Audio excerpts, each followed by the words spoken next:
Is Serena Woodsen addicted to men? Because this girl is never alone. It's Dan, then Nate, then Trip, then Dan again, then Nate again, and then Ben, and whoever this man is. Because Serena doesn't just fall in love. She needs to fall in love. She needs to be wanted, to be chosen, to be desired. And without that, she seems completely lost. Serena isn't just chasing men. She's chasing validation, identity, and a sense of worth that she never learned how to build on her own. That's why she depends on them so deeply in the first place. When we first meet Serena, she's trying to be different.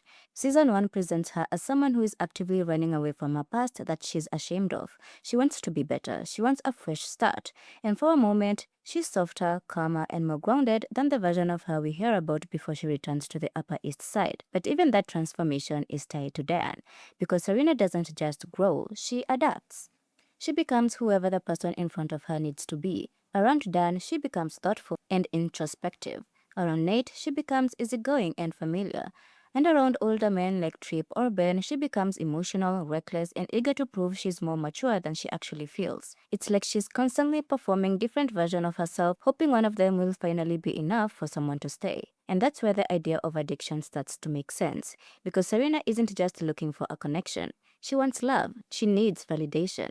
And the problem is that that feeling never lasts. You see it in the way she jumps from one relationship to another almost immediately.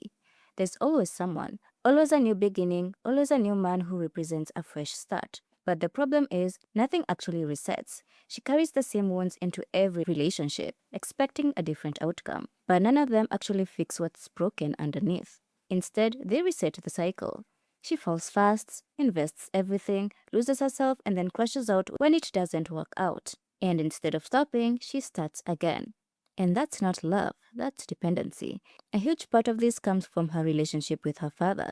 He's absent for most of her life, and when he does appear, he's unreliable and selfish. But Serena doesn't let go of him. She defends him, she chases him. She wants his approval so badly that she ignores the damage he causes. Even when he hurts her, she still wants his approval. And that kind of dynamic shapes how you see love.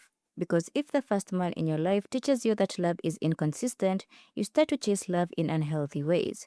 You start to think of love as something you have to earn and not something you deserve. And that's why rejection hits her so hard, not just romantically, but personally.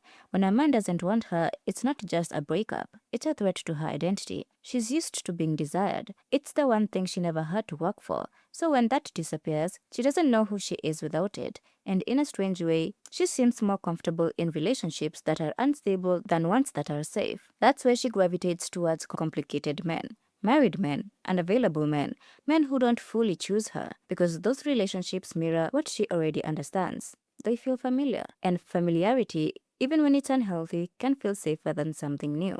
Serena has always been perceived as beautiful, rich, and effortlessly charming. People are drawn to her without trying. And while that seems like an advantage, it actually creates a different kind of problem. You start to feel like you're only valuable on the surface. You become the it girl, the fantasy, the idea of a person rather than the person herself. And I think Serena knows that. She's aware that people see her as the blonde, beautiful, and carefree girl, but she doesn't feel like that on the inside. So she tries to find someone who will see beyond that image. And that's why Dan matters so much to her. He represents something deeper, not just love, but validation on a different level. He sees her as more than just the girl that everyone wants, and that matters to her a lot. But even that relationship becomes unhealthy, because Serena doesn't just love Dan.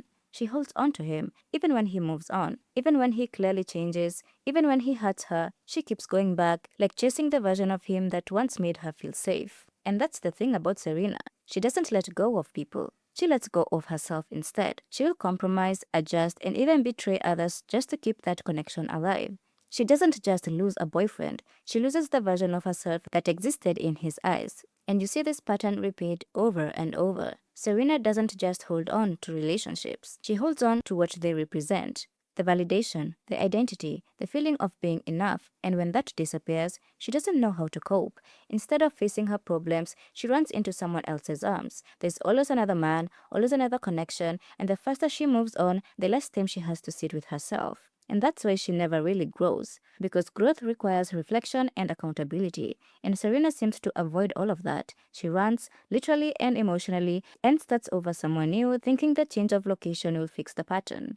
but it never does, because the problem isn't where she is, it's how she sees herself. One of the most telling things about Serena is how little she invests in anything outside of her relationship. Her career is inconsistent, her education is unstable, and her passions are unclear. And it's not that she lacks ability, it's that she lacks direction. And that's because she's never been forced to define herself. Because when you grow up with money, status, and access, you can avoid making hard choices. And Serena does exactly that. She floats from one opportunity to another, never fully committing and never fully building something of her own. Instead, she builds her life around people, and that makes her incredibly vulnerable. Because when your identity is tied to others, losing them makes you feel like losing yourself. By the later seasons, this becomes more obvious and more uncomfortable to watch. Serena becomes more impulsive, more jealous, and more desperate for control. She doesn't just want to be loved anymore, she wants to be chosen over others, especially Blair. Their friendship plays a huge role in this conversation. In the beginning, Blair is the insecure one, constantly comparing herself to Serena, but by the end, the roles shift. Serena becomes the one who feels threatened. When Dan develops feelings for Blair, it completely destabilizes Serena. For the first time, she's not the obvious choice, and she can't handle that. So she acts out. She makes decisions that are not just impulsive, but intentionally harmful. And she doesn't even take responsibility for them. She positions herself as the victim even when she's clearly in the wrong. Serena struggles with accountability because taking responsibility would require her to confront her patterns, to admit that she plays a role in her own pain, and that's something she avoids. Instead, she leans into the narrative that things just happen to her, that she's pulled into situations, that she can't control her feelings, and that life just happens. But that's not entirely true.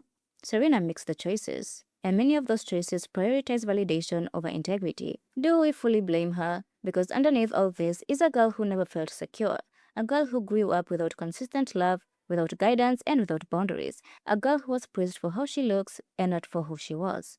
By the time the series ends, Serena doesn't really break free from this cycle. She ends up with Dad, a person who validated and hurt her the most. And instead of questioning that, she reframes it as a love story. Because that makes it easier.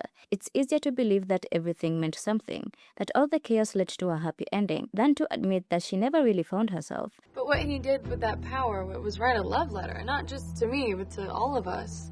And until that changes, no relationship will ever truly save her. Thank you for watching this video. Please tell me your thoughts down below. Like and subscribe, and I will see you on the next one. Bye.